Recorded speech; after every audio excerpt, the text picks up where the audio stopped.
Yeah.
I'll ask her. I think I do have it actually, Drew. Set up something in the.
Hey, can you hear me? Yeah, I can. What's up, guys? Can you is this the same link that you've been using all week? No, he sent me another code and I put it in and it wasn't the same one, but I just clicked the one that you emailed me because I saw you email me right when you emailed me. So Shit, okay. I need to get her email address. Give me 1 second. all right, yeah, take your time. I'm looking at the training checklist right now. Good. That's what we're gonna go over today. All right. Yeah, I'm probably gonna come in for the sits, but I woke up with like a little fever this morning, so I feel better now, but just wanted to make sure everything's all good before I actually came in.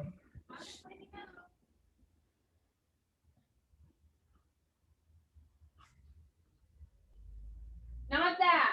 It'll be the next beat.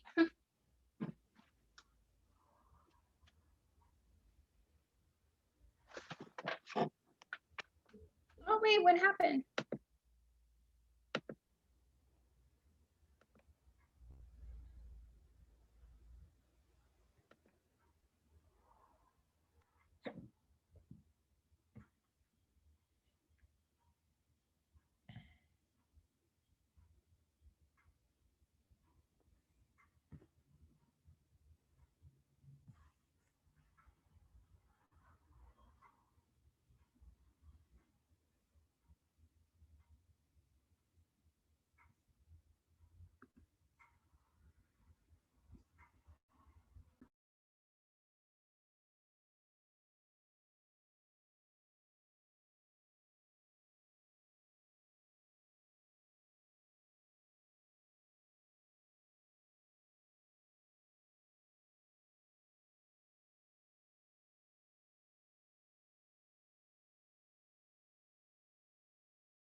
All right, so she should have it.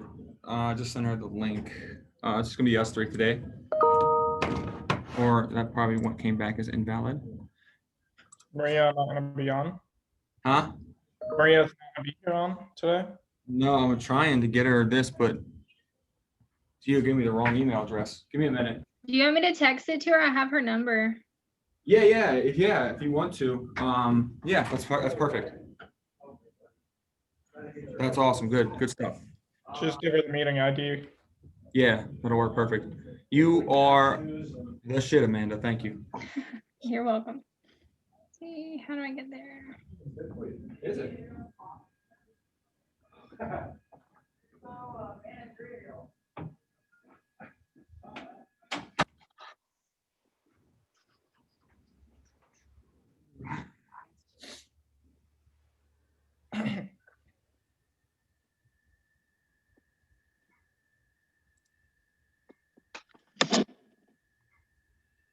So hopefully she pops on here a little bit.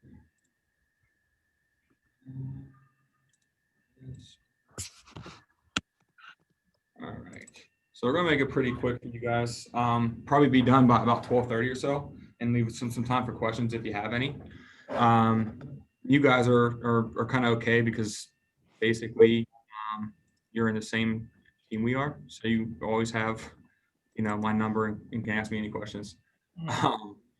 But most of today is going to go over that training checklist that I sent you guys earlier. Okay. Okay. We should have most of this stuff knocked out by the end of this week here. If not this week, definitely by the end of next week. Okay. Everything on this checklist has to be done so that, number one, you have a good base so you can learn from that base. And it's going to make sure that you understand the basics of the business. Okay. Training is designed for you to be proficient and a beast at on the phones, a beast at collecting referrals, right? If you can do those two things fine, you'll see a lot of people, okay? But what we're going to go over, like I said, is just the training checklist. And if you got questions along the way, let me know. We'll walk you through it. And if not, let me kind of fly through it, and we'll be done pretty quickly. All right, there she is.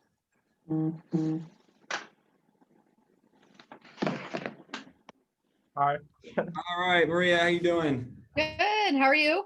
I'm good. Can you put your email address in the chat so I can send you what we're going to go over today? Sure. Drew, do we need to take notes on this, or are we just gonna go through it? I would take notes on it Mhm. because I'm going to break down every one of those bullet points. All And some of them are a little bit more expanded than others. Sounds good. I swear that's what I put in there, and it didn't work. MARIADRANKWATER@AOL.com. Oh, It's DRINK. Okay. Give me a second. Or 40. No.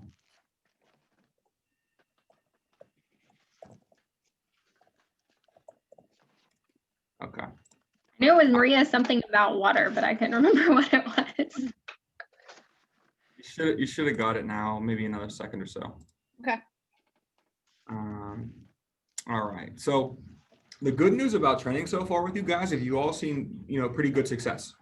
Maria, you had your first sale the other day, which is great. Congratulations. Congratulations. Awesome family. I know you guys have been in sales. Amanda's been in a bunch of sales. Omar's been in a bunch of sales, which is great. So you've seen the success that you can have, right? So hopefully you have also seen the grind it takes to get to that success, right? It might have looked easy for the first week or the first day or so, but you've definitely had a day or two where it's been like, what's going on, right? That's the process, okay? I still have days like that too, okay? But just know that once you get out of training, it's not the end of your learning journey by far. You still got, that's when your 100 presentations actually start. That's when that first 100 presentations by yourself starts, when you get out of training, right? That's when all the real learning starts to happen. That's where all the real world stuff gets thrown on you, right? So what I'm going to do today is kind of try to prepare you as much as I can for that process. All right. when you are a released agent, you'll have a phone call with either, if you're on our team, it'll be either Casey or Gio. And if you're on Gio's team or Austin's team, it'll be Josh, typically. Okay.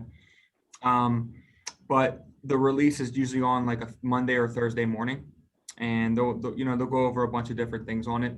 And you'll get with your manager specifically over what they're actually going to go over. Okay. But just know that in the next week or so, I don't know if you're going to be released next week or the week after, but just know in the next week or so that this checklist that I'm going to be going over with you, all the stuff's going to be knocked off it. Okay. So I'm just going to pop the checklist up on the page so we can see it all. Now, I'm just going to dive right into it. So the training checklist itself, the first thing on there is release videos. So always want to make sure you guys are presenting to each other. It's a little bit tougher. I don't know if Maria, if there's anybody else in training with you, but Amanda and Omar, you guys have each other. You guys have people at the house to do presentations with. You got to make sure you have at least at least one good video that's like a 7 out of 10. You got to have at least one good version of yourself on film so that the managers and general managers can see it. Okay.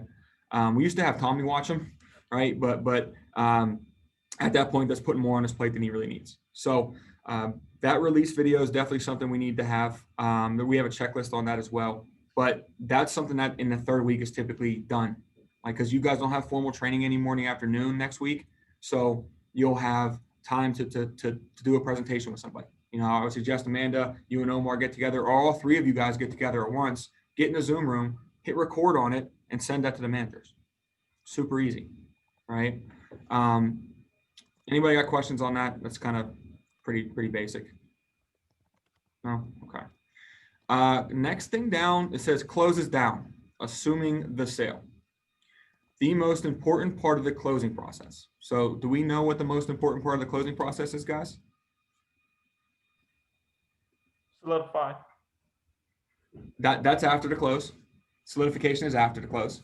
The most important part in the closing process is, that pie chart, basically, where you're breaking down their needs. That's the most important part in the closing process. Getting them to sell themselves on why they need it, right?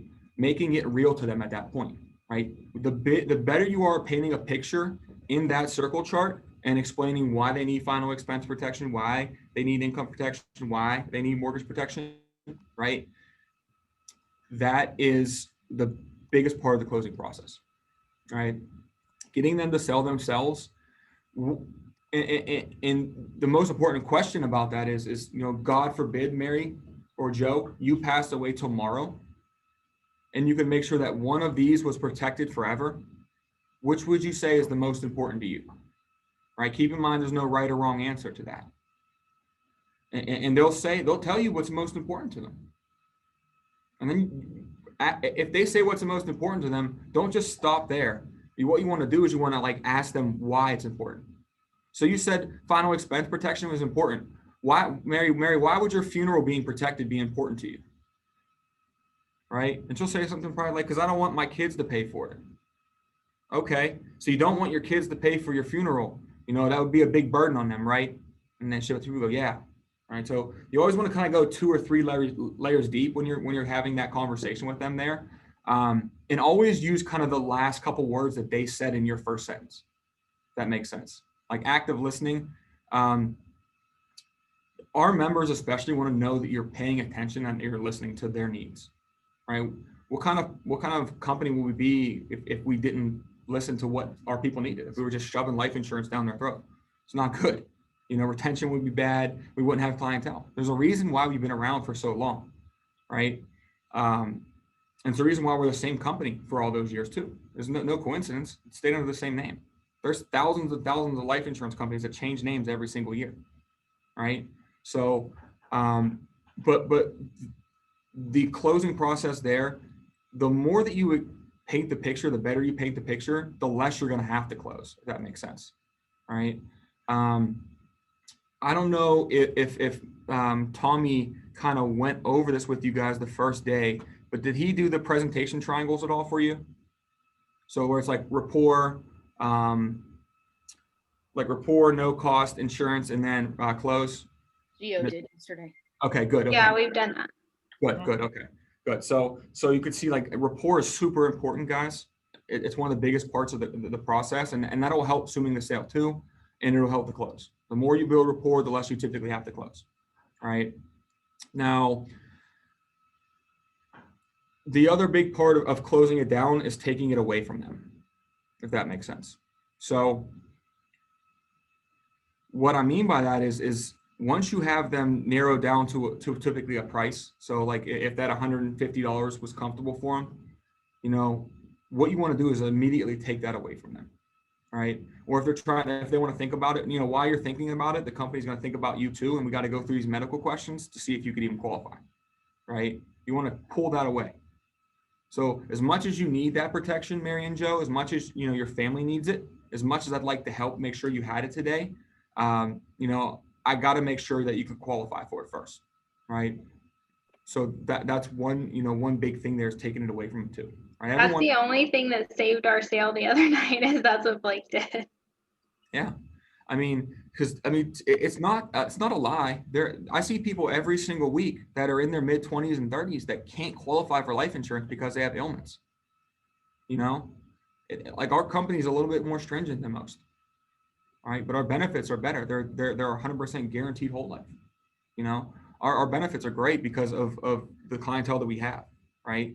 So the closes, there's different closes for different situations. That's why we got to make sure that you know them. Now, for release, you're going to have to know, I want to think about it and I can't afford it 100%.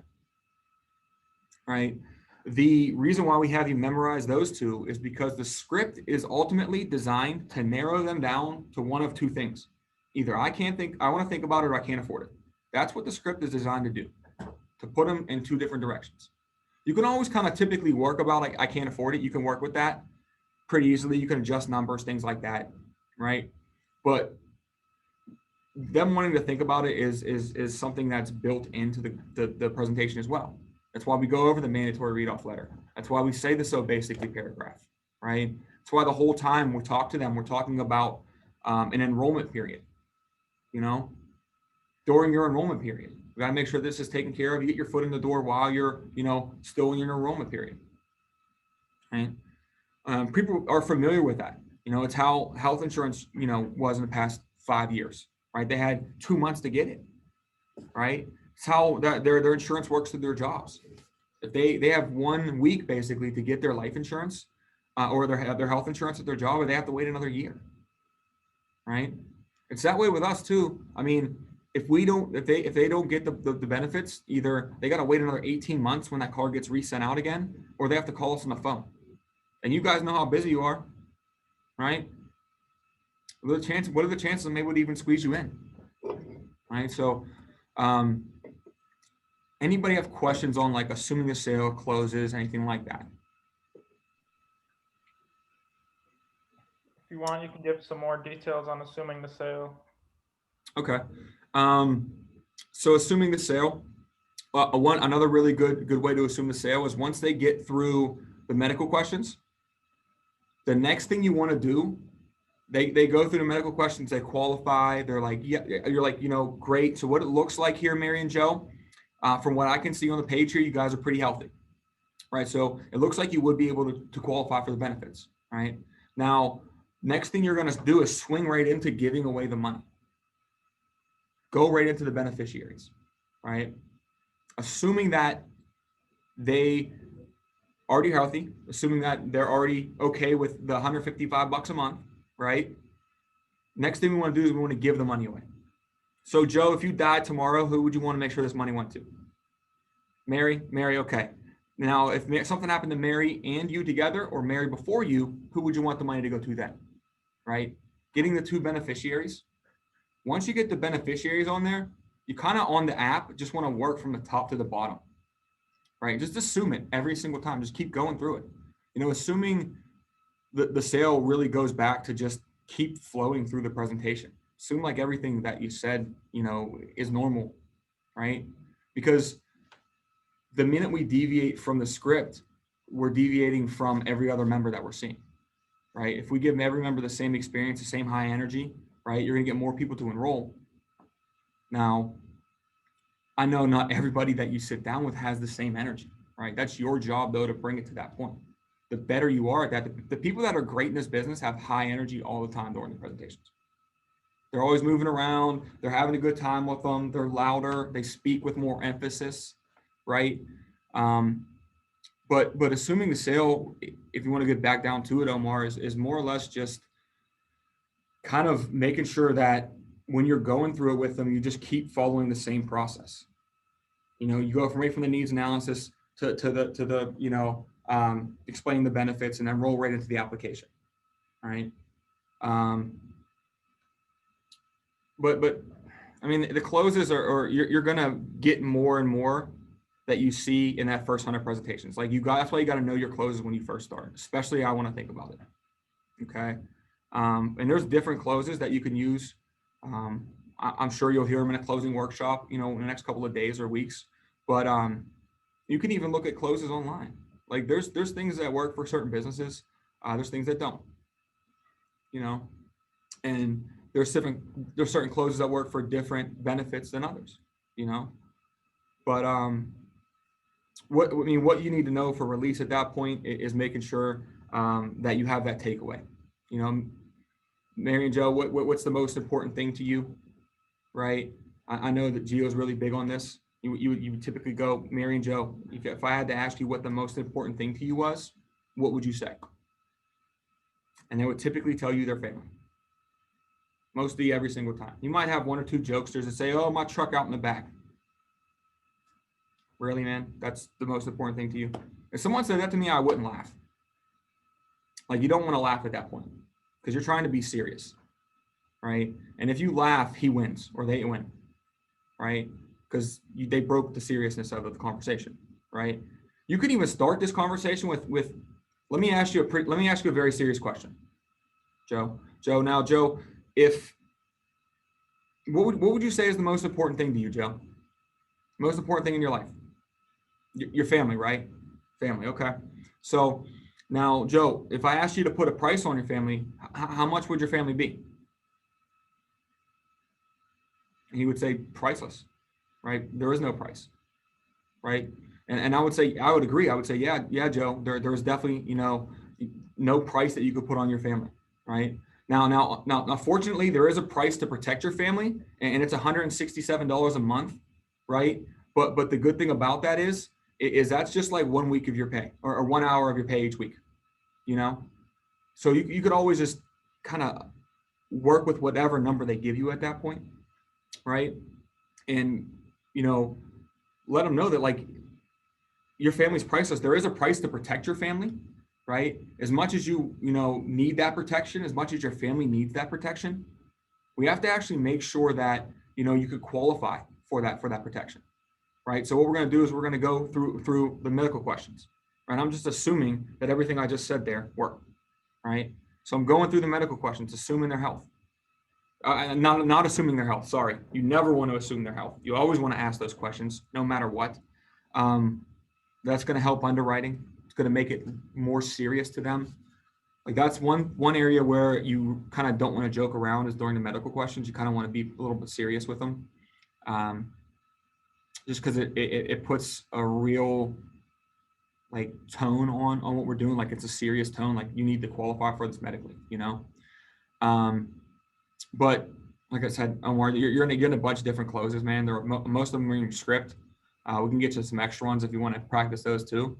But what I would say is master. I want to think about it, and I can't afford it. All right. Next thing down there is control. So how to establish control, why it's necessary, right? Control starts from the phone call. Control starts from when the first time they pick that phone up. All right. Typically, that's why we say their name first. Joe. Hey, Joe, this is Drew here. I'm with American Income. Take care of your benefits through the BMW ED, right? They sent you a letter about this and you sent back in that yellow reply card. I just have to verify everything that you wrote down. I can get you off the phone pretty quickly here. Okay. Right. Controlling that first part of the conversation here is going to make sure that the rest of the presentation goes as the same. The more control you have on the phone with them, right? There's a reason why we tell them to go get a pen and piece of paper, right? Number one, to write it down so they don't forget about it. But number two, to start building a little control right up front. Having them go get something really quickly. So every single little bit of control that you add on, when you tell them to go get their checkbook, they just go do it, right? There's no, oh, why do I need my checkbook? Oh, you need your checkbook because you're getting life insurance today, right? But another part of control is having them click on that Zoom link as soon as you send it to them. Go ahead and click on that Zoom link, make sure it works, and then also send me a reply back that says you got it, right? So once they send you that, accepted or I got it, that they're locked in your schedule. That's a good feeling, right? And you control that whole thing because you told them to do something, right? It builds up your importance, right? Now, in the presentation, when you're building control, that's like the first 5 to 10 minutes of the whole presentation. You just build up enough control there to where they just trust you the whole time, right? So control starts with, getting them on Zoom, getting Mary and Joe side by side, right? Making sure that they can hear you, making sure that they can see you, having them adjust the screen a little bit so you can see them both, and making them sit down at a table. One huge one, every single time, you should say every single time, guys, we're going to be going over some very important information. What I need you to do is I need you to go grab a pen and a piece of paper because I'm going to have you take some notes, right? Making them go get that right off the bat, right? Having them turn off, if you hear like a TV in the background, have them turn off the TV, right? You want to be their main focus. Now,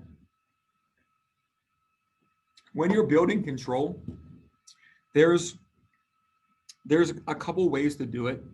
One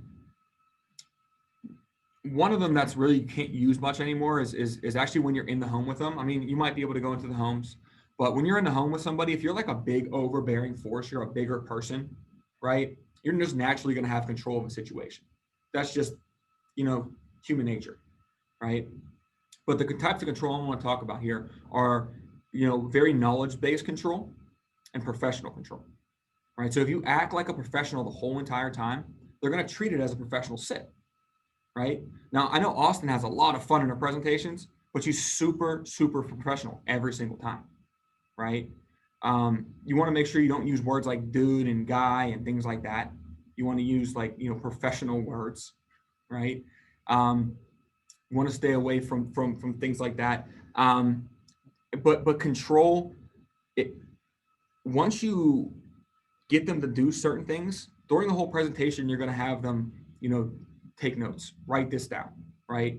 When we're going through the child safe kits and the child safe referrals, don't you have them go grab their cell phone, right? Another little form of control, right?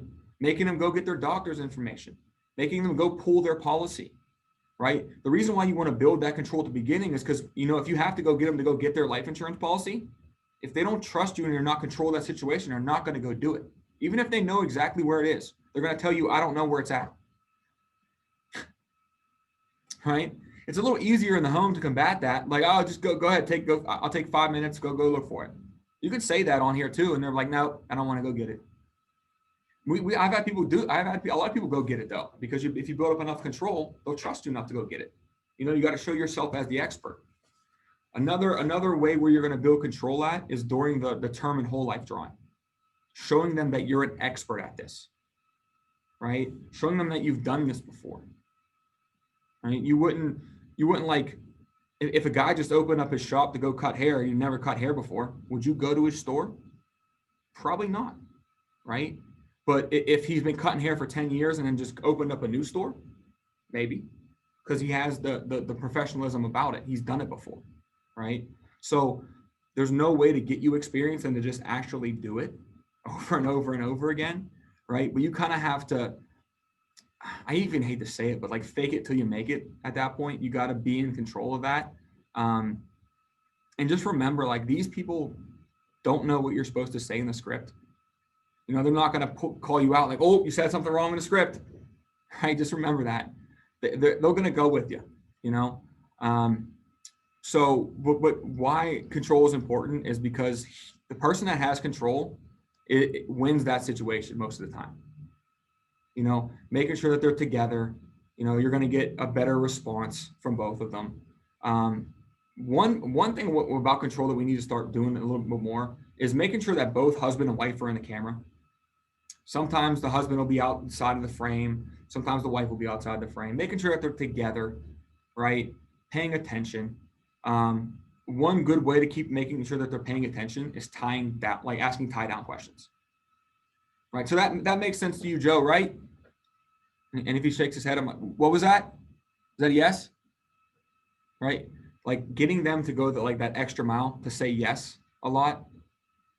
That's what I mean by tie downs.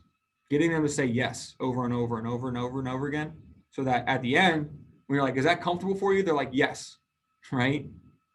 So all those small little yeses that you're adding are going to add to that big yes down the road. Okay. Anybody got questions on control at all? Okay. Singles versus seniors, right? Now, this is something that you're going to see a lot. You're going to see single people, you're going to see seniors, right? They're the two ends of the spectrum for life insurance, right? Single people, right? Now, if we just do single, it won't even let me draw over there. I won't let me draw over there. There we go. So like single people, we'll use S for single, and then senior. All right, so single people, typically what they want is they want to know what's in it for them. Why am I doing this? They don't have a family. They don't have typically concerns about mortgage protection, income protection, things like that. There's no one relying on their income, right? Typically single people, they want to know why they're doing it, what's in it for them, right? So most of the time when you're dealing with a single person, you're going to basically have to bring up cash value and paid up numbers. So what they can pull out of it in cash value down the road, what they can have paid up insurance down the road, right? It's more of kind of an investment for them, right? Because at the end of the day, there's only one concern. It's make sure that no one has to pay for their funeral, right? So typically final expenses are the real, big concern for a lot of single union members, right? Final expenses. That is actually the big similarity between the two. Is the main concern for seniors is final expenses. Typically, they live through a lot of the mortgage protection needs, income protection needs, child education needs. A senior typically has been through all that. They lived through it. They're good. They paid all that off. The one thing that they're worried about as well is making sure that their funeral is paid for, making sure no one has to worry about paying for that down the road, right? But as a senior, you're not too really concerned about cash value and paid up options, right? As a senior, because typically as a senior, you're not going to build any cash value or paid up options. It's going to take too long, right? So as a senior, what they're worried about and what you need to be a beast at selling is the freedom of choice, right? Freedom of choice certificate. When you're with seniors, the numbers are going to suck. They're not going to be good. It's never going to be like $100,000 for $100 a month. No. Right? You guys have seen it. No way around it. That's what life insurance costs at that age. There's nothing you can do. It's not your fault that they waited. Right? Someone has probably talked to them in their life about this and they blew it off. It's not your fault. Right? Can't take that personal. Right? But what you can take personal is showing them the fact that our freedom of choice certificate is designed so that in the worst time in your family's life, they have sense and stability about themselves and they don't throw money at problems that get them to go away. Right? So the better you are at pitching that freedom of choice certificate, the more people, seniors you're going to help. You got to sell based off of concept, not based off of price. Right? You should always be selling based off of concept, not price. Now, what I mean by selling off a concept is the concept of final expense protection, right? The concept of income protection, right? Having your income come into the house for 3 years, not $200,000 of term life insurance. I would say this to make sure that every single month, $6,000 comes into your family for the next 5 years. That sounds a lot better than $200,000, right? So selling off the concept of final expense protection, if you guys watch that video, the final expense protection video over and over and over again, that's exactly what I say in the presentation. It's exactly what most managers say in the presentation. It sells it to them right then and there. The sense of stability and ease of use for it, right? And with any final expense protection, you always want to make sure you let them know, like, there's no set prices for a funeral, right? What I usually have our agents say and our members say, like, I ask them questions. I say, Joe, if you died tomorrow, who would take care of your funeral? Probably Mary, right? Right now, Mary, you're not just going to walk. When something happens to Joe, you're going to go into the funeral home, and the funeral director is going to say, good afternoon, Mary. How are you doing? And you're going to say, not too well. My husband just died. All right. He's going to say, I'm very sorry to hear about that. Did he have any life insurance? Right. And Mary's going to say, yes, he had life insurance. And the next question he asks is, how much life insurance did he have? Right? Where most people make a mistake is they tell them right then and there. They say, oh, he had $30,000. Well, guess how much that funeral is going to be? All right, 30 grand, easy. Because he knows how much he could take.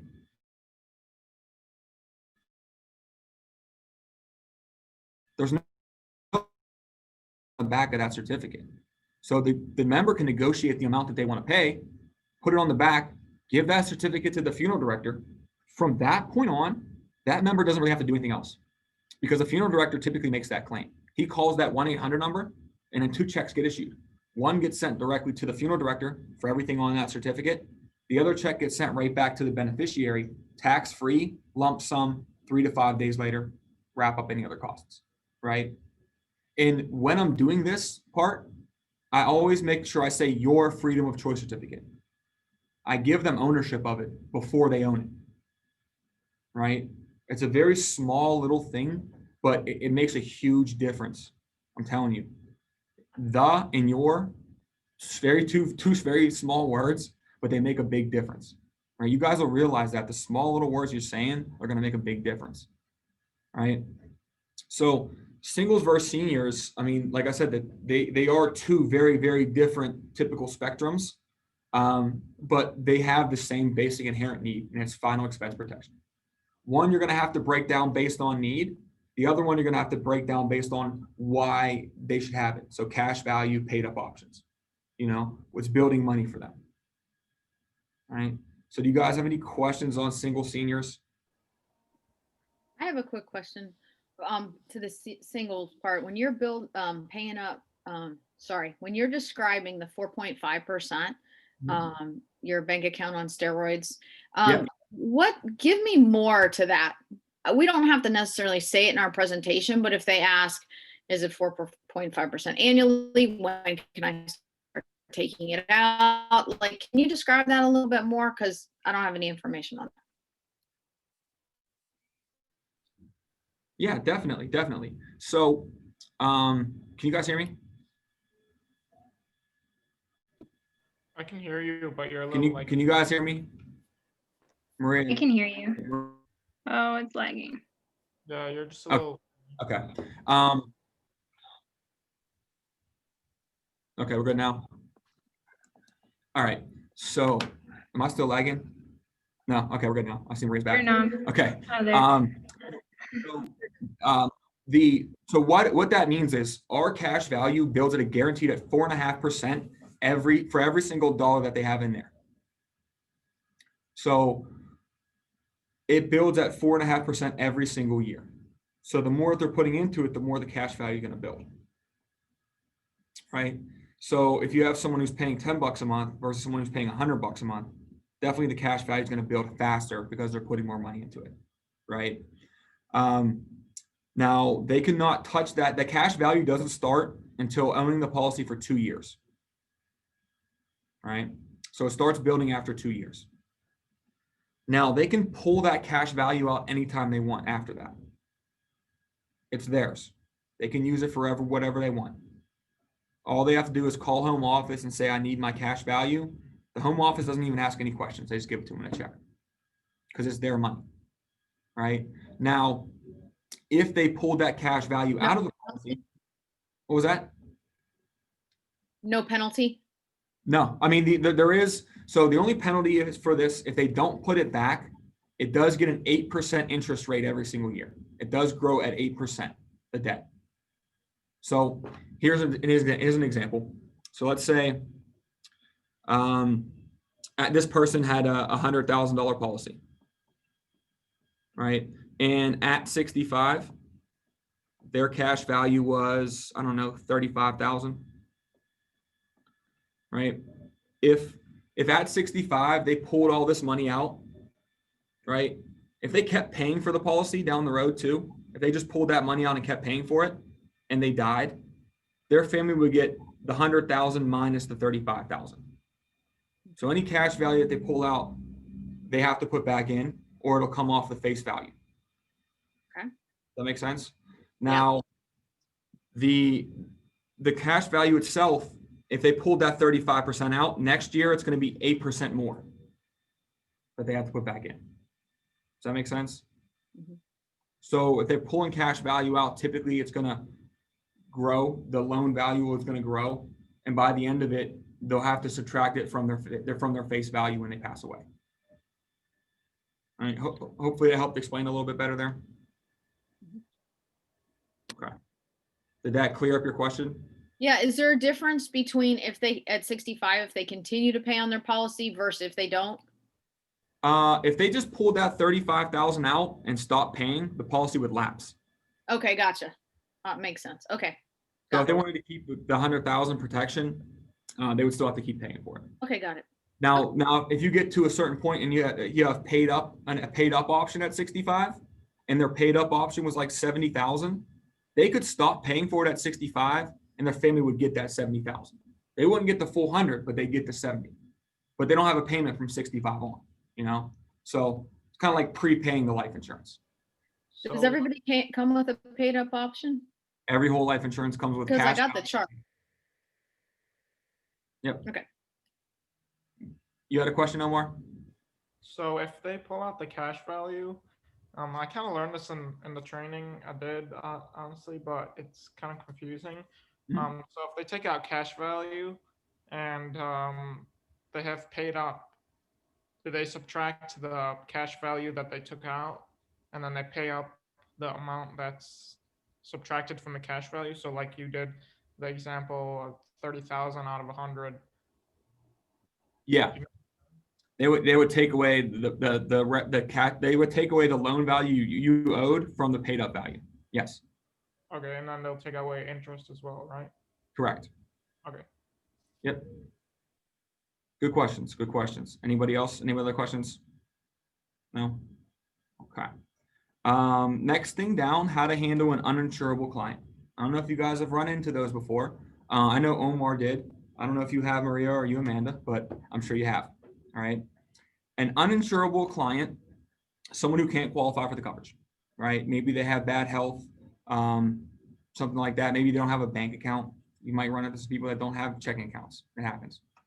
But what you want to do if someone's uninsurable, the first thing you want to do is place a plan on a healthy person in the house, typically the spouse, right?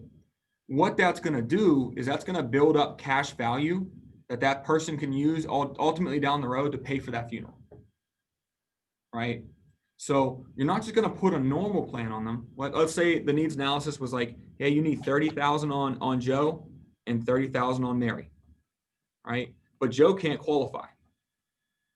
What you're going to do is you're going to put that Joe's 30,000 on Mary and get her 60,000, right? Because what that's going to do, that's going to build cash value faster. So if something does happen, she'll be able to use the cash value to pay for Joe's funeral, right? So that's one way to ensure, somebody who's unhealthy, somebody who can't qualify for it, place the plan on the healthy spouse or individual in the home, right? Another way to kind of work around uninsurable is a trial application, right? Putting a trial application through. What that means is the company's not going to collect any money up front. They're going to do underwriting fully before they offer them insurance, right? So you'll send an application through for coverage, Once the company approves that application, that's when they'll say, hey, you're approved for this coverage.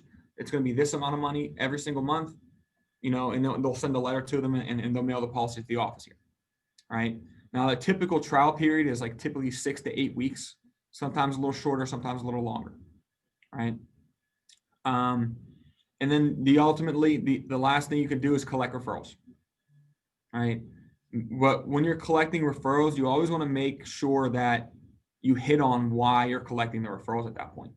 So Joe, because you're unable to qualify for the benefits, you know, the union does let you refer a couple other people to get them as well. You know, typically, you know, members, you know, refer their kids, they refer their brother, their sister, their cousins to get the benefits, just because you weren't healthy enough to do that, to get the benefits. Who do you know is someone that's a little bit healthier or maybe needs the life insurance? You can flip it right into referrals right there. You know, off the bat, if you know they're uninsurable, like, I mean, I hate to play on it, but there's a height weight requirement for the company. You got to be within a certain height and a certain weight to get coverage, right? It's called a T system. If you're over a certain T system, you can't even qualify. I've been in people's homes that are at that point. I've seen it. Like when I walk in the door, I'm like, okay, my focus now is referrals, because at the end of the day, I can't sell you. I got to go see people who you refer me to. Right? I mean, referrals should always be a big focus. They should never not be a focus in a presentation. You should never not ask for referrals. You're shooting yourself in the foot. Open your mouth and say something, right? But the collecting referrals should always be a main focus, but if they're uninsurable, it should be a bigger focus. All right, does that make sense? Any questions on uninsurability? And in your e-app, there is a underwriting guideline thing. So I don't have the app pulled up, but if you go to the help tab on your e-app, you'll see a field underwriting manual. If you click on that underwriting manual, it'll bring up like a big Word document to where you can search every single disease, every single illness, and you can see what the underwriting would be behind it, right? So how do you handle the situation if they're uninsurable strictly based off height, weight type thing? Like, what do you say to them? Yeah, it's tough. There's no easy way to. I mean, like, no easy what do way you to say? Because I mean, that's what I say. tough. What I say to kind of lighten it is I say, you know, unfortunately, the company does have some guidelines for height, weight requirements, and unfortunately, you're outside of those guidelines. I mean, there's no easy way to say that. And same as if someone's uninsurable, you know, you gotta play on it. You gotta say, now, Joe, unfortunately, you're unable to qualify for the benefits. Now, I do see it from time to time, and you know, there's certain things in your health that make you uninsurable right now. You know, it's not the end of the road, but you know, what we typically do in this situation is we make sure that your wife has double the coverage, so that when you do pass away, she can at least make sure the funeral is paid for. All right.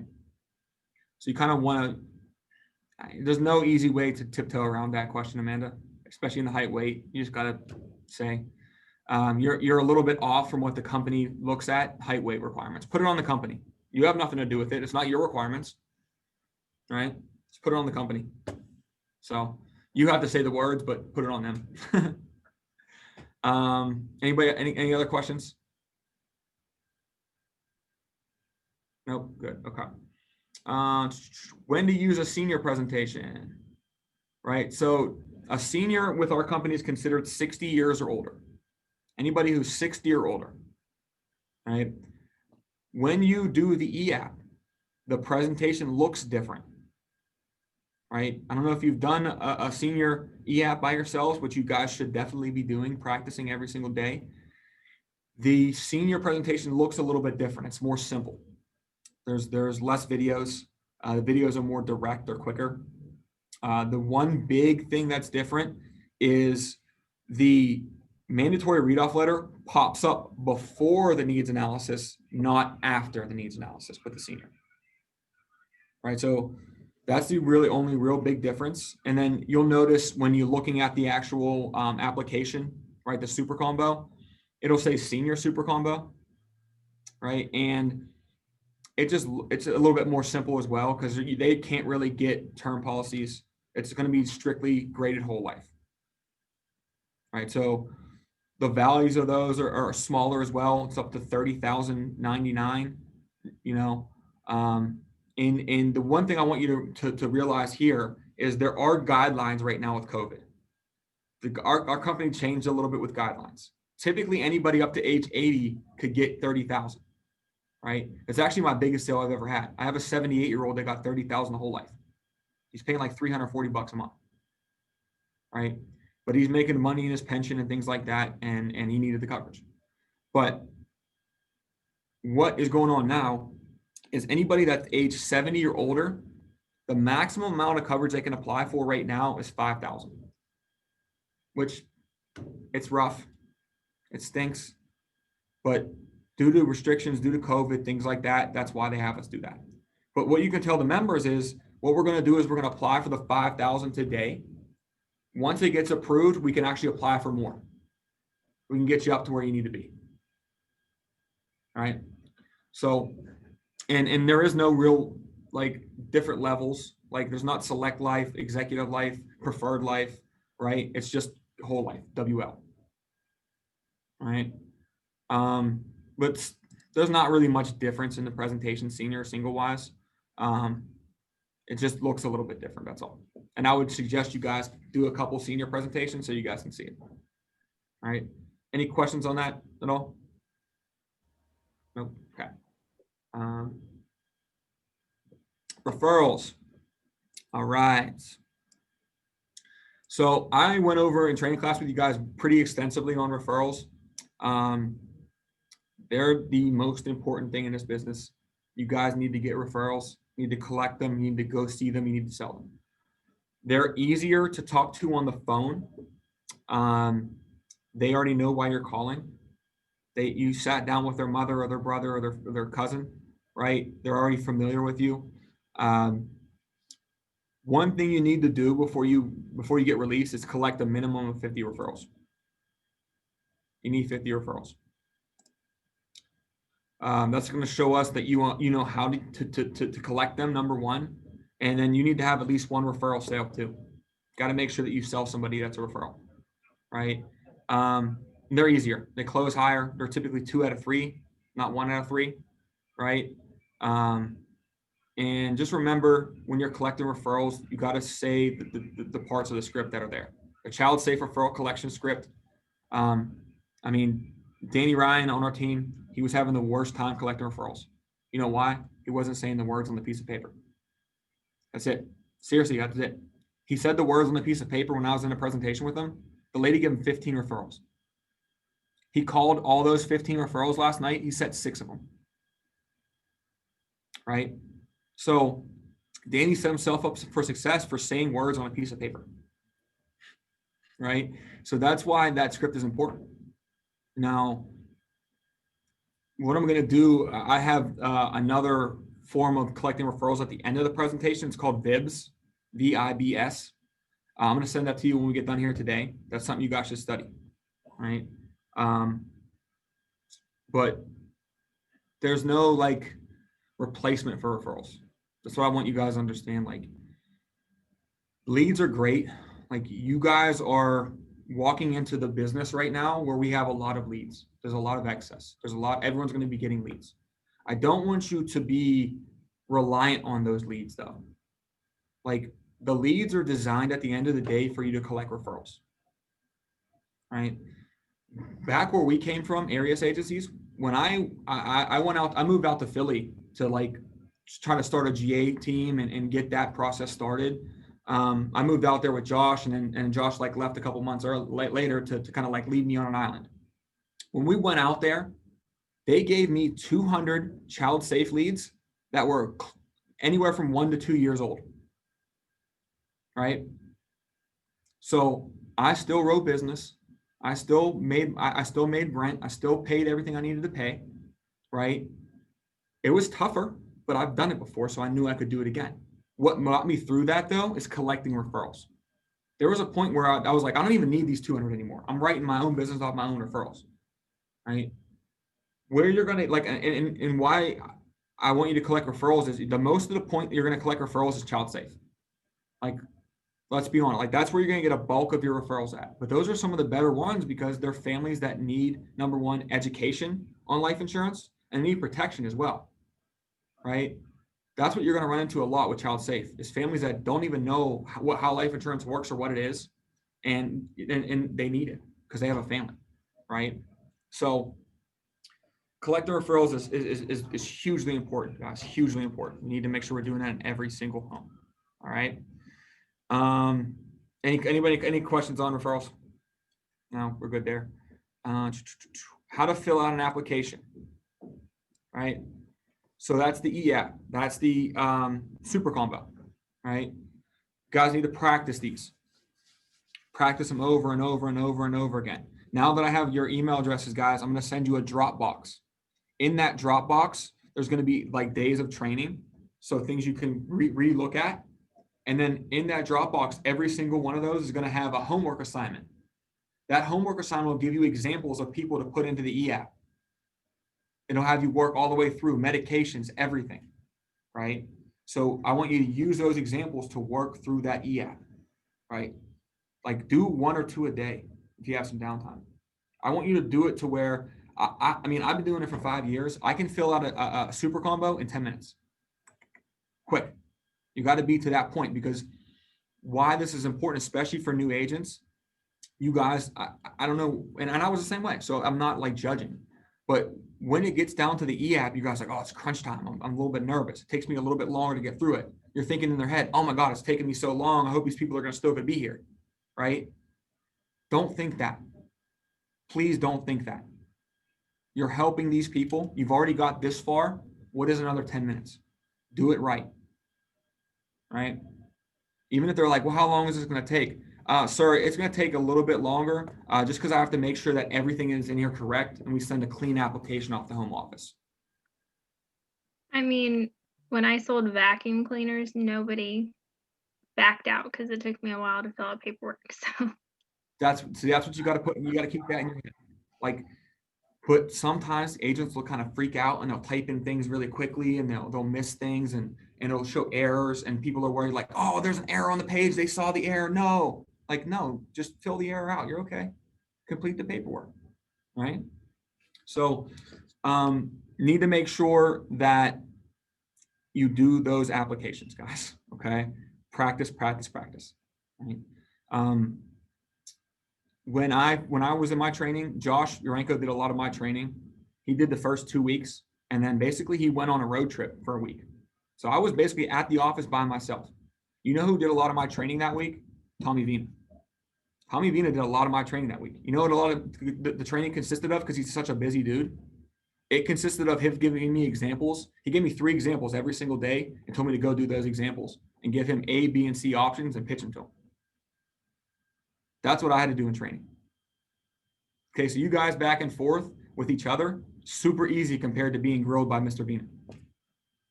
All right, so just my thing there is practice as many times as possible. And I'll send you that Dropbox so you have all those examples, okay?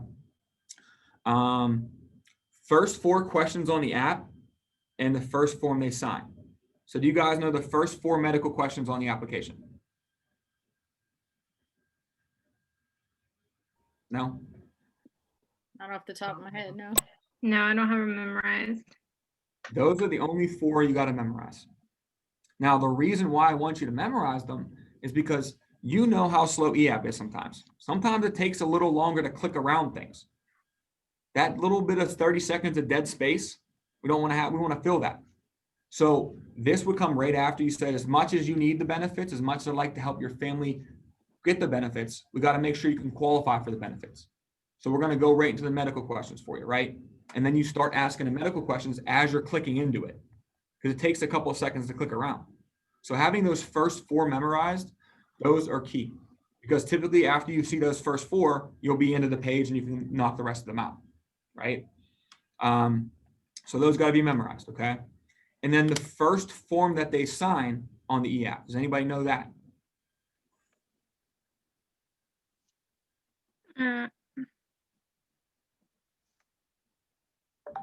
No?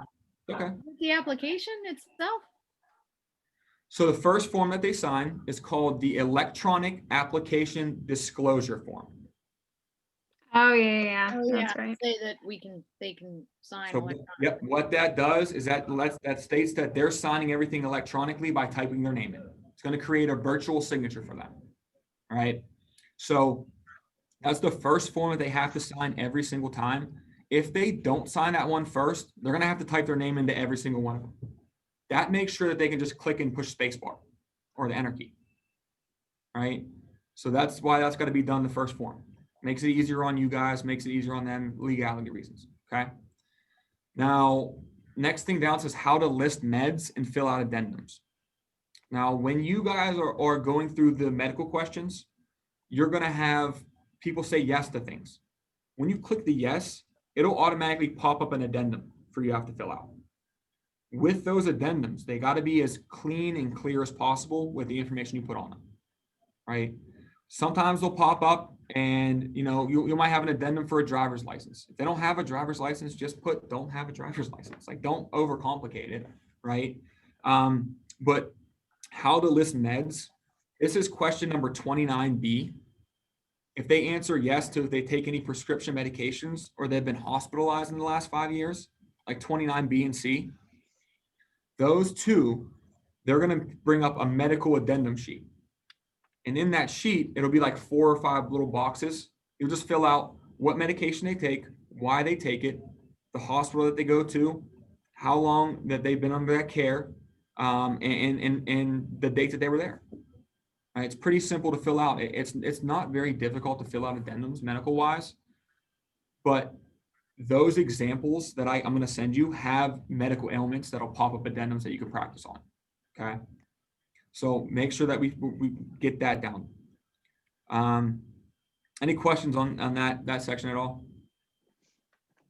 No. Okay. How to handle Globe lead, right? So when this was written, Globe Life used to be our sister company, right? Because of brand recognition and name recognition, they're actually our parent company now. It went from Torchmark to Globe Life, right?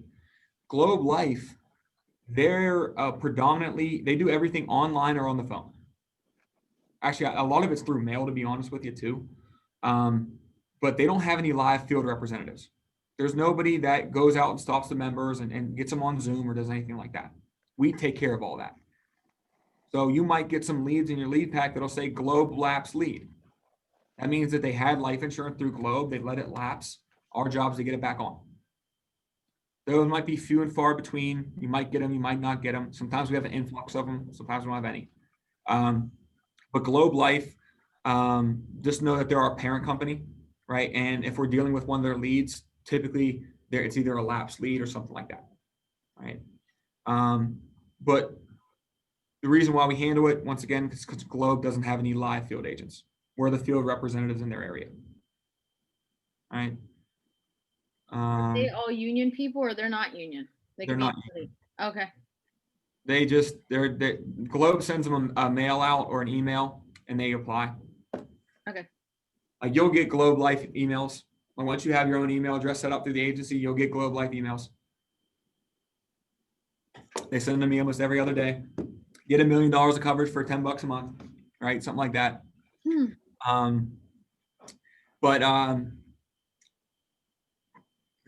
Next thing down is difference between a union, an association, a credit union, and a child safe / free will kit.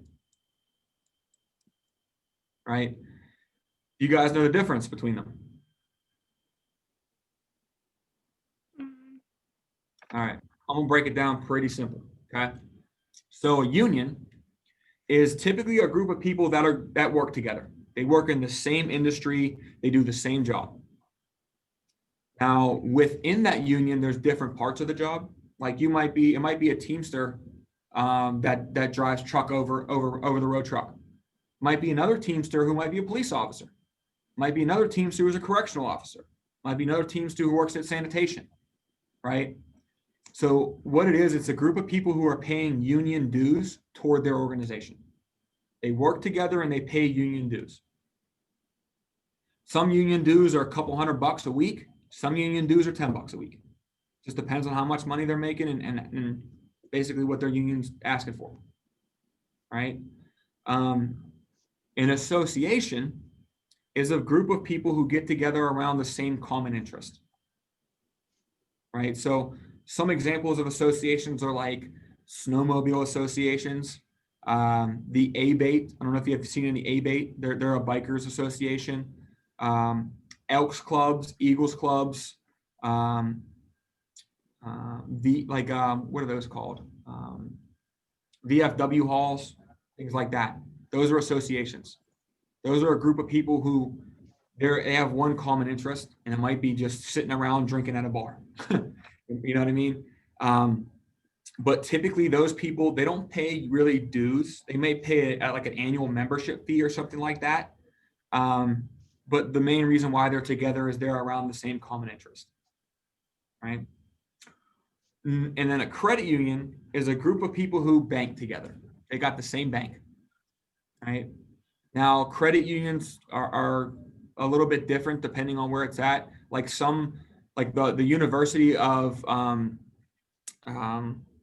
Loyola University, they have their own credit union for all of their employees. So that's why you'll see a Loyola credit union member. Just know that they work for the university probably, and they belong to that credit union, right?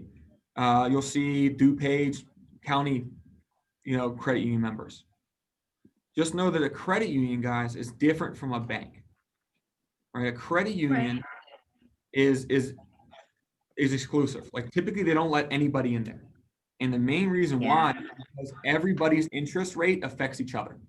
Your credit affects your other person's credit. That's why they don't just let anybody in there, right? The better credit they have as a whole, the better interest rates they can get. Typically, that's why credit unions get better interest rates, because they have better members with better credit, right? Now, with a credit union, these are like typically some of my favorite leads, because number one, they're a financial institution. We're a financial institution, right? Number two, if this financial institution is giving you advice on bettering your family, aren't you going to accept that advice? Right? So the inherent need's already there. And the third reason why I love them, they have a bank account. I know they have a bank account, right? So those are three big reasons why like credit unions are great. They're great leads, guys. Now, credit union members, usually there's not too many fees involved with being in a credit union. They may pay an annual fee. They may pay a very small monthly fee. It's based solely upon their credit union and what they have available, right? But like I said, there are exclusive. Like you can't just walk into a credit union most of the time and be like, I want to be a member. You got to be referred in. You got to work for that university or something like that, right? And then child safe / will kit.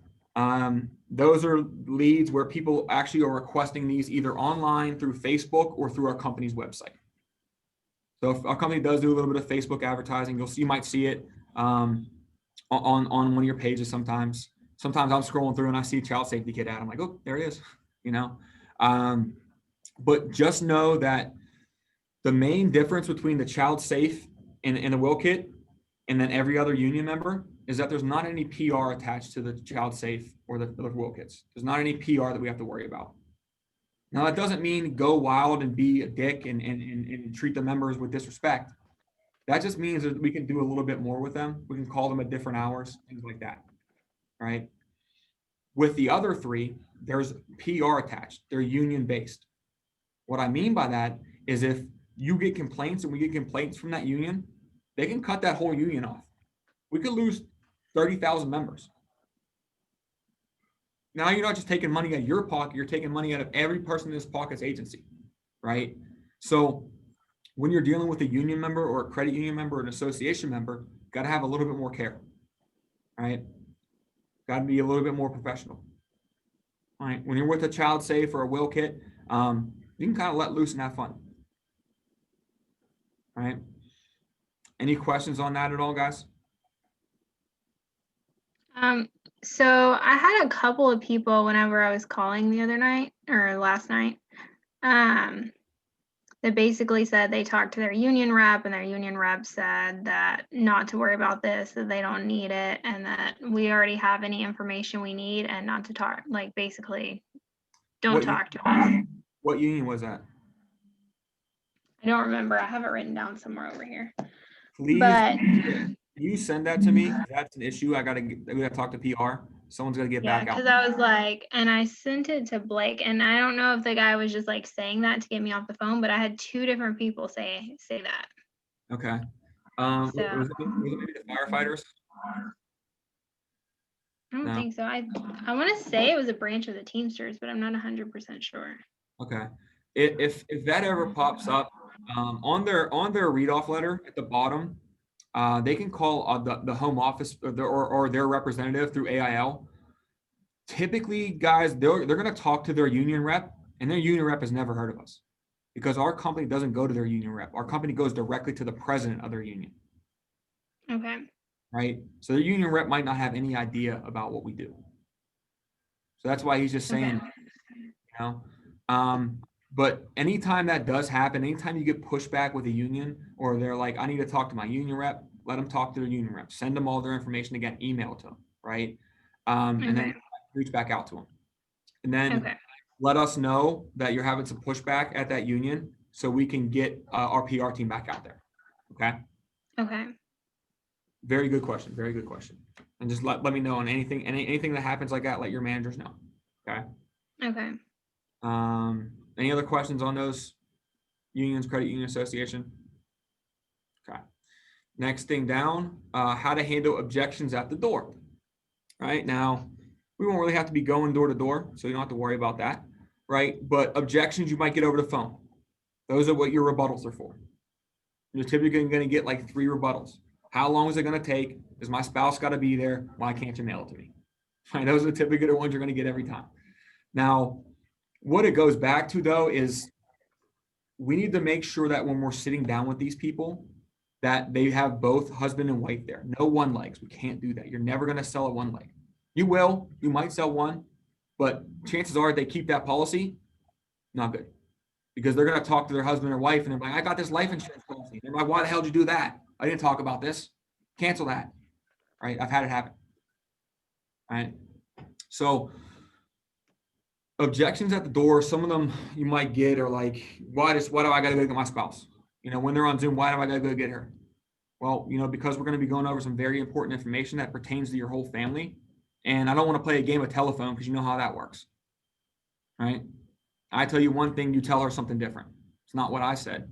And then at that point, everyone's got the wrong information. Right? So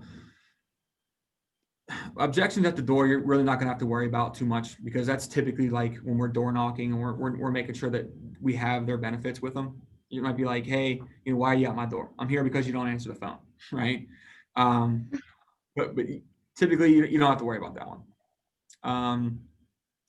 Know the agent playbook. Did you guys get the playbook? I don't think no. No. All right. Maria, did you get it? No. I don't think so. All right. Okay, so that's gonna be something to definitely focus on here in the next week or so. Going through that playbook. I'll email it to you all. Don't worry. Thank you. Okay. All right. So in the playbook, if these are typically the things that are going to be the most important thing on there is Hugh Bell's 5 things for enthusiasm. There's a whole list of power phrases. And then 3 times people think about it. You probably know that. And then there's also on there like scheduling tips, mindset tips. Like it's basically like your playbook. Like it's an agent. Everything you need to know about the American income's in there. And it's probably like 50 pages. It's pretty thick. All right, but I'll send you the PDF of it so you don't have to print it out. You can actually have it virtual. And if you guys have questions on it, don't, call me, let me know. All right. This is really big here. Manager needs to witness trainee on 2 sales. All right, you have to have 2 sales underneath your name to get released. 2 solo sales. It means me and Blake and Josh and Austin not doing anything for you. You doing the whole thing. Now, if I have to step in a little bit at the end, we're still going to count it, right? But this is to build your confidence. You need to have 2 before you get released, right? Any questions on that? Pretty simple. All right. I want to erase. Okay. How to handle POS. Right. I don't know if Austin's got any POS. Probably. Hopefully she got some POS. POS stands for Policy Owner Service. Amanda, I know you've been in POS meetings with Blake. Omar, I know you've been in POS meetings with Josh. Right. POS is Policy Owner Service. Those are our existing members. Now, we see our members typically every 3 to 5 years. Get back in touch with them. See, people's lives change. We want to change with them, right? We typically call them every 3 to 5 years to catch back up with them. We go over their programs with them, show them where their cash value is at, and then make sure that they have the recommended amount of coverage, right? Not many companies actually review their own members. They don't care. That person's still paying. They're like, if they're still paying, I'm not going to mess with it. No, we need to get in there and we need to give them updated things and talk to them. Like that's why we have an A+ rating. It's one of the main reasons, because we sit down with our members again and we make sure their beneficiaries understand this. How to handle it is you want to do it with a little bit more PR. You want to be a little bit more professional when you're POS, right? They already know who you are. They know your company, they know the company. They're paying the company already. What you have to do in that situation is be very customer service oriented, right? Now, I'm not going to lie. I would say probably 1 out of 10 POS you sit down with, you're going to have to put out a fire. They're going to be pissed off about something, right? It's probably nothing you ever did. That's the worst part about this. It's like you didn't do anything. You got to take one on the chin. Sucks. I'm sorry that happened, sir. I'm sorry that happened to you. My job today is to make sure it doesn't happen to you in the future. Right? I've been in houses before where the guy stood up and like flipped over a table because someone put him as a smoker and non-smoker. And he paid an extra $4,000 over the last 2 years because of it. So I had nothing to do with that. There's nothing I could even have done there. He's sitting there yelling at me, screaming at me like, I'll take the blame for it, but just know that I didn't have anything to do with this. Just get it out. Let him yell. Get it out. All right. Sit there and take it for a couple of seconds. It sucks, but like I said, 1 out of 10, you're going to have to do that. And the good thing about that, once it's all over, you earned their trust. Right? Once they once they beat you up a little bit, you earned their trust. Yeah, this morning I was calling with Blake and he had me calling the POS and this lady was like, wow, I'm glad you called because my rates just went up. And I'm like, but I let her know all of her issues. She refused to meet on Zoom. She's like, nobody's looking at my face. I don't even like looking at my face. Nobody else is looking at my face. But I helped walk her through why her rates had went up after she refused to get on Zoom so that she could calm down. And she was like, okay, well, then she got nice after that. He told you. But POS, you guys, when you first start, you won't typically get many POS, just because that's other people's renewals. That's at the end of the day what you have to remember. When you're sitting down with a POS member, that's somebody else's renewals, right? Somebody else has that policy on them. Now, when you're with POS as well, and you do sell them, you're not like wiping out their renewals. You're you're actually hammering their renewals in more. You're putting them in place more because it's more solidified. They bought again, right? Now, typically POS, they close at a higher percentage. Usually with POS, many agents will go in there and they'll just get their foot in the door. We'll come back out a year and a half later, we'll finalize the program, right? They're in a better situation, Typically, you'll get POS about 6 months down the road, something like that. But when you actually get POS leads, we'll coach you up, and we actually have workshops and trainings that are already recorded for you. Okay. How to code leads and how leads are distributed. Right. Right now, we're coding out leads as we use them. So as they're there, when you get down with them, is whether a sale was a no sale. Right. In your impact. That's the way we're coding out leads.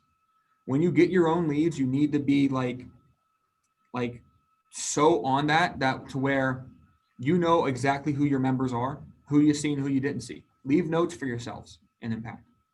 Why coding them out is important though is because every 2 to 3 weeks we reshuffle them And if you have people in there that you've already seen and they go to somebody else, that person's going to be kind of pissed off because they already been seen, right? I'm sure you've been calling through them and have had that happen, right? It happens. It's because people aren't, sometimes agents leave and they don't code out their leads, right?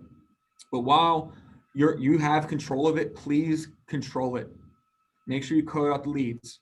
If you don't do it at all during the week, on Sunday, code out your leads, right? Make sure the people that need to get sent stuff, right? How they're distributed, typically every 2 weeks, we get like a reshuffle of leads. We get some new leads in there. Once the new year starts here, we're going to be distributing leads based on production. So the MGA is going to get a bunch of leads and he's going to distribute them based on production. Who's doing the most, who's producing the most, right? So once again, making referrals very important, okay? Any questions on leads, anything like that? Okay. Solidification, rated risk, and the importance of good retention, okay? So the solidification is in the last page of our script. It needs to be read, the rated risk first and then the solidification, right? Rated risk, the 3 things that can happen. Remember, they could be standard, which means everything we went over today is going to happen. You could be rated, which means they looked into medical records and found something they didn't like. At that point, they'll either increase the premium or decrease the benefits. If that kind comes, I'll be in contact with you. We'll work it out one way or the other. And then the third thing is they could be declined, right? Decline means that they can't get coverage, right? Now, a decline would typically happen if they lied to you on medical questions or they were, untruthful at some point, or you just did bad underwriting. Typically, you shouldn't have any declines unless they lied, all right? You might see some people that do it. Solidification. The solidification is big. We need to make sure that that's comfortable for them before we get off again. They might have said yes before, you got to solidify it again, right? So Mary and Joe, this doesn't really happen with me, but I do see it at the office every once in a while. Members will end up discontinuing the program. What's funny is we'll see those same members 2 or 3 years down the road, and guess what? They want to reapply for the coverage. At that point, one of 2 things has happened. Either 1, they're that much older and it's that much more expensive, or 2, their health has changed and they can't even qualify anymore, right? So the real question I'm asking you, Mary Jo, is this $165 comfortable for you? Because what I don't want is a call 2 months, 3 months, 5 months, a year from now saying that it's not. Because if that's the case, you're missing the whole reason why we're doing this, right? This isn't a short-term fix for anything. This is a long-term solution you're putting in place for your family.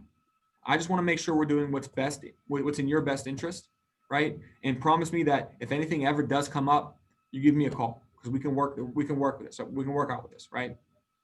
So that's solidification right there. If they say, that 150 is probably uncomfortable, go back in and redo it, make it comfortable for them, right? Typically, you're not going to have anybody say that though. They'll just roll with it. But that solidification does need to be said every single time. That's why you got to memorize it. Now, when you get released, you're going to need to know rated risk and solidification, verbatim, word for word. Okay. So the next thing is the importance of good retention, right? Why is good retention important? Because that's where your renewals come from. If you're selling all these policies and they fall off the books 5 months later, what do you like? You didn't do anything, right? Retention is that policy paying out for 13 months. Once that policy pays out for 13 months, the company is going to give you 3% of that ALP in a check for everything that's on for that month. All right. Now, if you have bad retention, you're not going to get many renewals. All right. Now, you're not on retention until you're after the 9th month. So from month 0 to month 3, from month 0 to month 9, you're on what's called net to gross. What that means is gross business is all total business. Net business is what stayed on the books, right? So for the first 3 months, for month 0, 1, 2, right? Those months, there is no requirement for net to gross. Company is not going to not advance you. there's no requirements. It's a good thing and a bad thing, which means you're always going to get advanced. The bad thing, if your retention starts to dip in that 4th month, you're not going to get paid based on it. If you have bad net to gross, the company reduces your pay. They reduce your advance. They take your bonus away, right?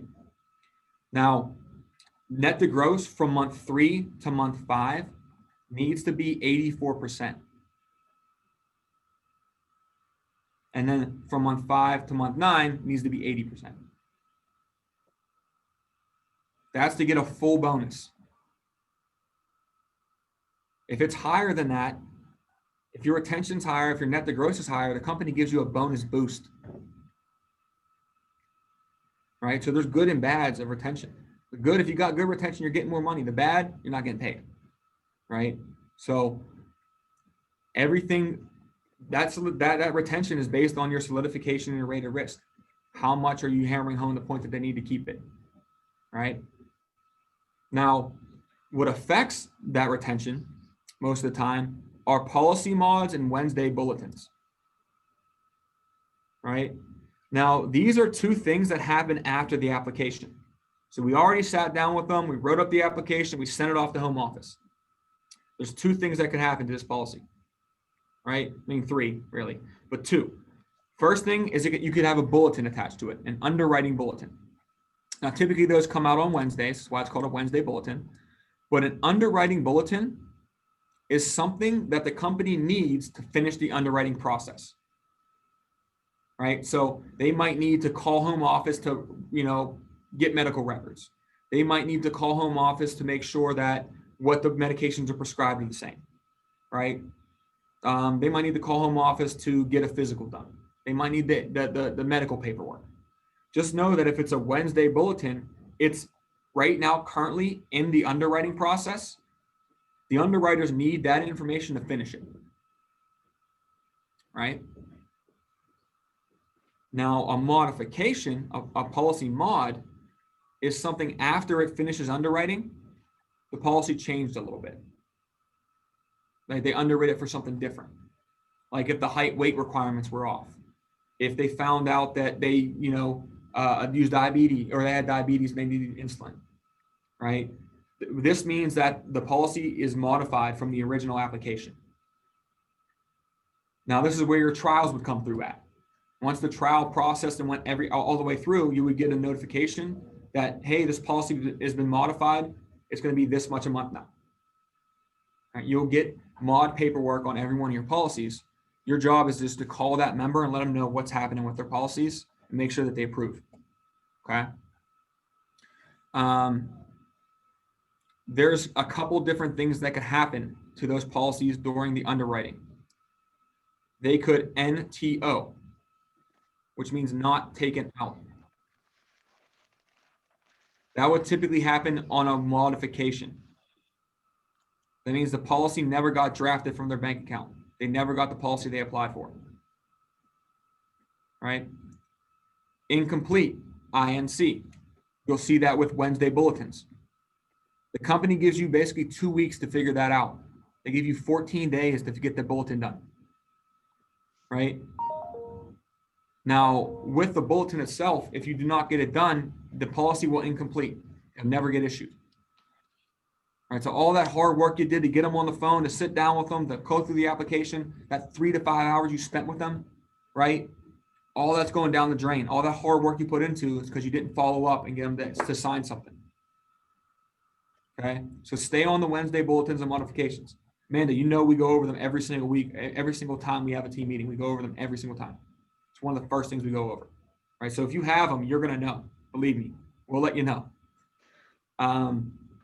Field underwriting manual, that's something I mentioned earlier, right? It's in the e-app itself. It's under help, and then it'll say field underwriting manual. It'll pop up another PDF for you. So you don't even have to have the internet to use it.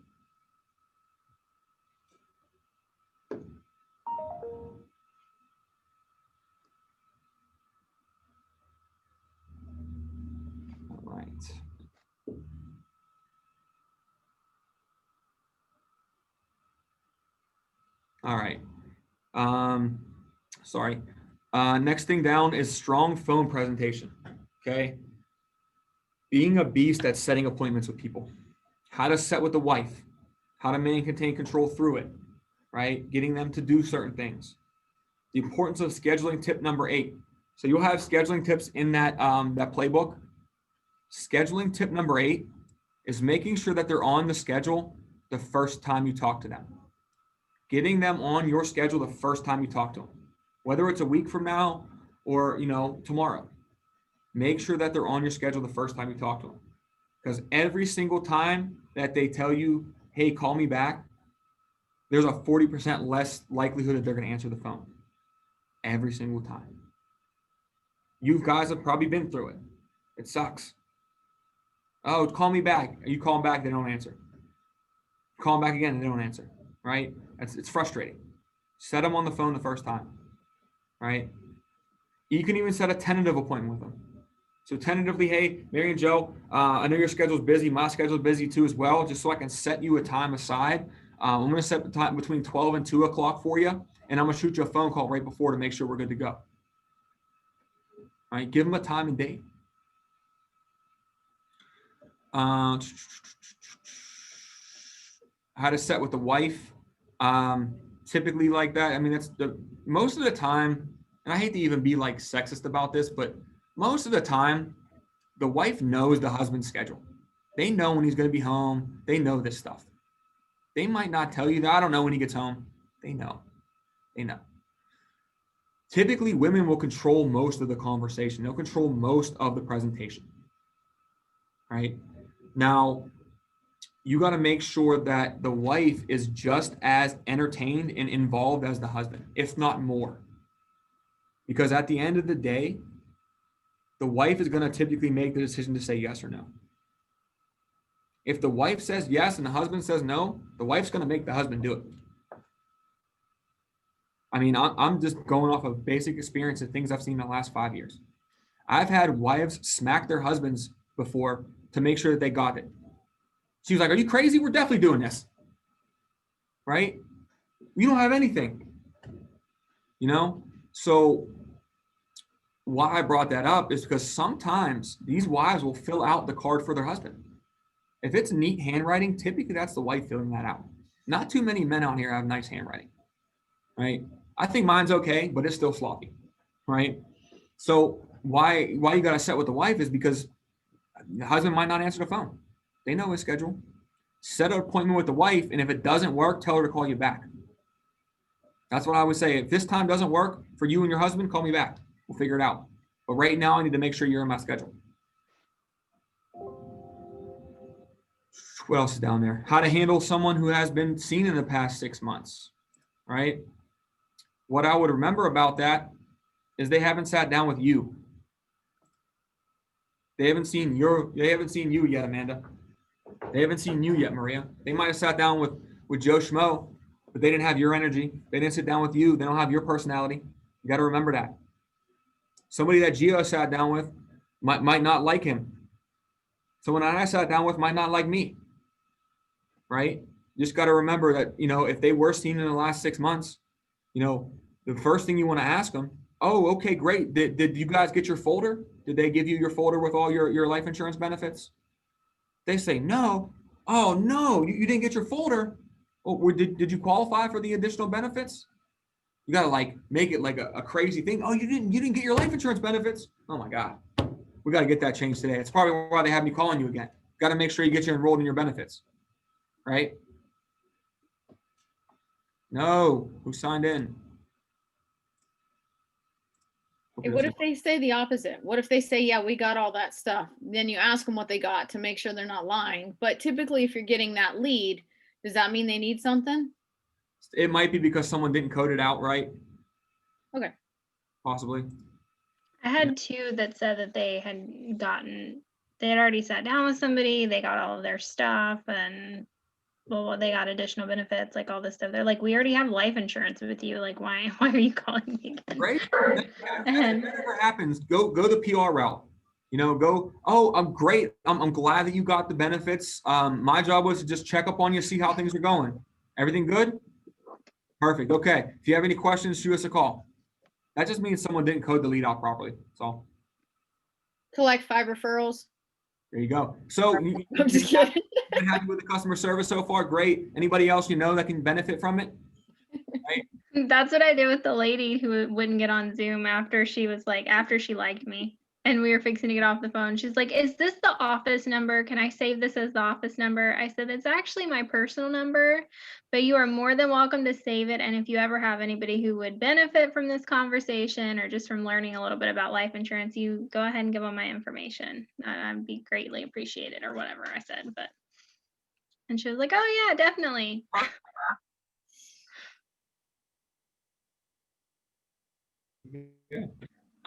Okay. Next thing down there, how to handle child safe leads, right? So we kind of went over that before.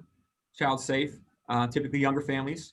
There's another thing that says how many boxes do you have placed? We have like child safe boxes that they're like little square boxes that you can put in like a daycare or something like that. And the people can actually fill it out themselves and drop it in there. And that's their request. The only thing about that is you got to go back out to that building and collect them, right? Right now with COVID, not really doing that. So you don't have to really worry about that right now. Okay. Once So it's we're all, like not allowed to do that, or I mean, we can. I was just asking because like everything's open in Texas. Like there's nobody's wearing masks, nothing's closed down. Like, I mean, people are, but you know what I mean? It's not to the extreme, like, Yeah, they shut like down. over there. So I'm moving to Texas. Are you in PA, Maria? No, I'm in Charlotte, North Carolina. We have the same bogus kind of government as our governor is PA though. Yeah, he shut everything down. I mean, everything until like the 15th of January. I know. I'm trying to get, my parents are in Pittsburgh, and we're trying to. So Make I was just wondering if like that's something that I could do locally, or does it have Yeah. to be by you guys? Yeah, you could do it locally. I can get you the website to order them. I think they're like $10 a piece. Okay. You just drop them off at like a daycare, like a McDonald's or something like that. Yeah. And whoever wanted to fill it out, you just got to go back and check it. That's all. Okay. What I would usually do, and I've done this before a couple times, is I used to have a couple daycares in Philly, where I would tell them like, hey, if there's anybody that wants a child safety kits, fill it out, and I'll get out to them, and then if they enroll into the benefits, I'll just donate a certain percent back to that daycare. You know, why not? They help get the leads. Why not just give them, $100 or something like that? Buy lunch for the ladies or something like that. Do something nice for them.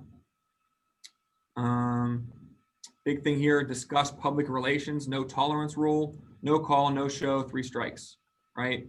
So that goes back to all the PR generated leads, unions, credit unions, associations, right? There's a 3-strike rule. First time that you get a complaint is going to be a slap on the wrist. You're going to have to write an agent statement, what happened. Second time that you get a complaint, they take all your union leads. You get none. Third time, you're fired. You're let go. All right, so 3 strikes, you're out. That also should not be a rule you use for your members. The only rule you should use for your members is the no call, no show rule. You can never no call, no show a union member. If you're not going to make it to the meeting, you have to call them. You have to leave a message, right? If you're going to be late for a meeting, you have to call them. You have to leave a message. You cannot just not show up or not call them. Okay. Does that make sense? Pretty easy. All right. Must understand the importance of boot camp, the importance of 15 presentations a week, mental toughness, right? This is boot camp. It's not easy. It's gonna test you, right? Just remember, the biggest thing on here, this business is a numbers game. You got to know that. You got to put that in your head. It's very tough to do this job emotionally. You're going to be drained. You're going to be so tired if every day your emotions are up and down and up and down and up and down. You're going to be exhausted. You're going to tire yourself out. You have to make sure that you just put your focus on the numbers. Like I know this week I only did 4 presentations so far. I got to do 8 more over the next 3 days. I have to. That's the only thing my mind's focused on is seeing those people because I know the numbers are going to work out.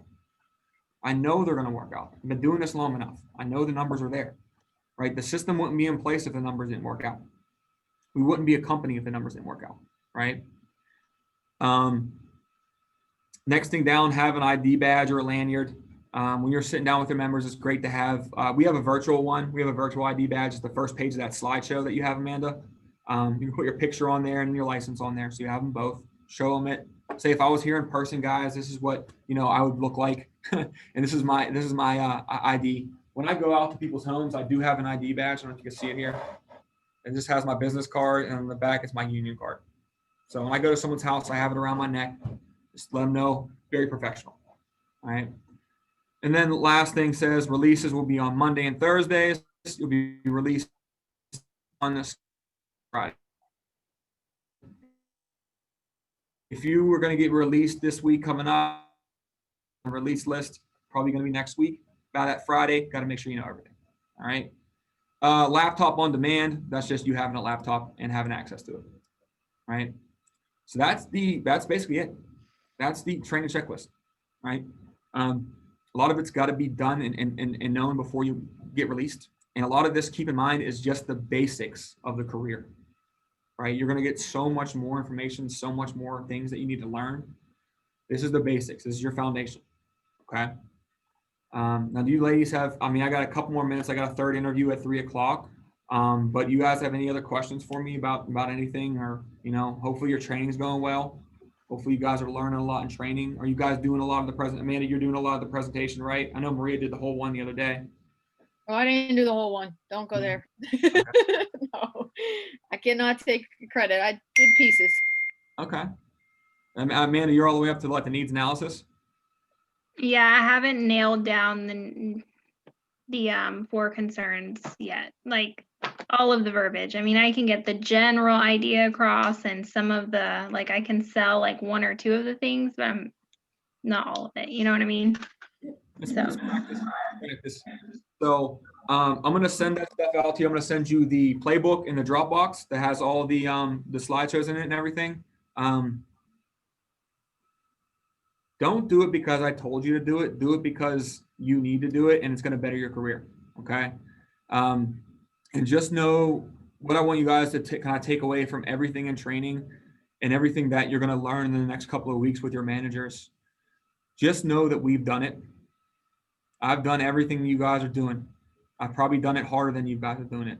I used to have to drive to the office. I used to have to drive 45 minutes every day and pay tolls. Right. I lived in Swissvale. The office was in Wexford. If anyone's familiar with Pennsylvania, Pittsburgh, that's 45 minutes easy. Right. I used to be, and if I wanted to do training, I had to go to that office. There was no virtual.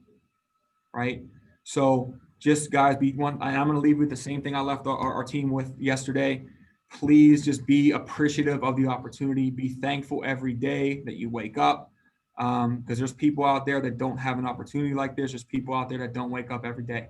So when you're in training, what I want you guys to do, there's 3 things you can control. You can control your attitude, your effort, and your level of coachability. Please keep those 3 high at all times. They're going to help you out in the career. They're going to help you push through all the negative stuff you have to worry about, right? Everybody's got stuff at home that they're not happy about. Everyone's got stuff at work they're not happy about. One other thing I want you guys to do is stay in communication with us. We don't know that if you don't need help, if you don't ask, okay? But other than that, I got nothing else for you. You guys go have some fun and some sits today. Collect some referrals and have a good weekend, okay? All right, you too. Thank you. Hey, we're done officially with set 2 o'clock time, right, in the afternoon? Correct. Okay, yep. We're off grid now. Training checklist, go. Yep. Okay, just double checking. Yep. So yeah, all right. You'll basically be with Austin here, working pretty closely in the next week or so, trying to get you released. Okay. Yeah, she keeps me busy. That's good. All right, guys. I'll see you shortly. Text me now for tonight. Okay. Thank you. Bye.